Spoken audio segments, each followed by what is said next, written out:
Haleluya. Shalom Bapak Ibu Saudara.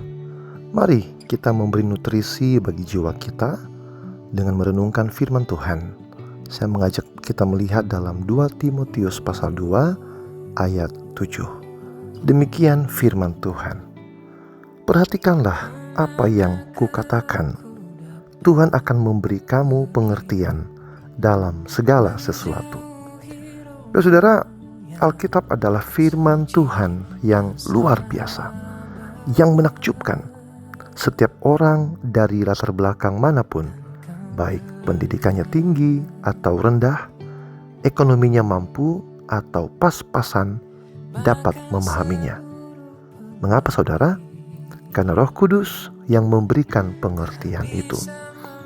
Saudara, Roh Kudus yang sama yang dahulu memberikan hikmat kepada sekitar 40 penulis Alkitab dari berbagai zaman. Dialah yang juga membuka pikiran dan hati kita saat ini ketika kita membaca dan merenungkan firman-Nya. Dialah yang menuntun kita untuk bisa mengerti.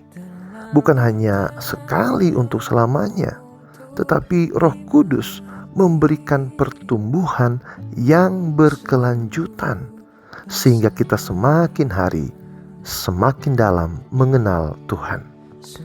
Saudara, pernah gak mengalami hal yang seperti ini?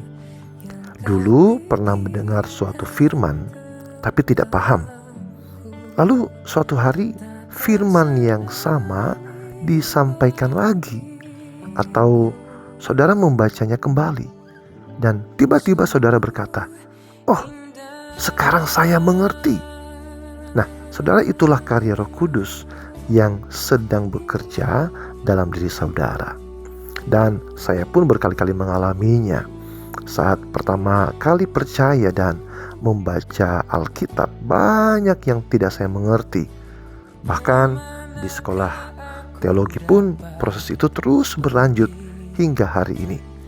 Hal-hal yang dulu saya dengar dalam khotbah atau persekutuan itu semakin menjadi jelas.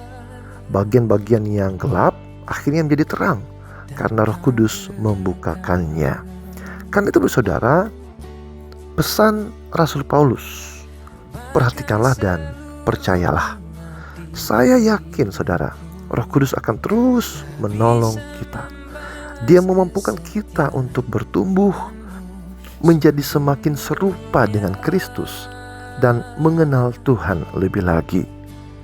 Saudara, jangan sekali-kali mengabaikan peran Roh Kudus. Dialah penolong kita yang memampukan kita untuk mengenal dan mengasihi Tuhan dalam hidup sehari-hari. Mari kita menerima kebenaran ini.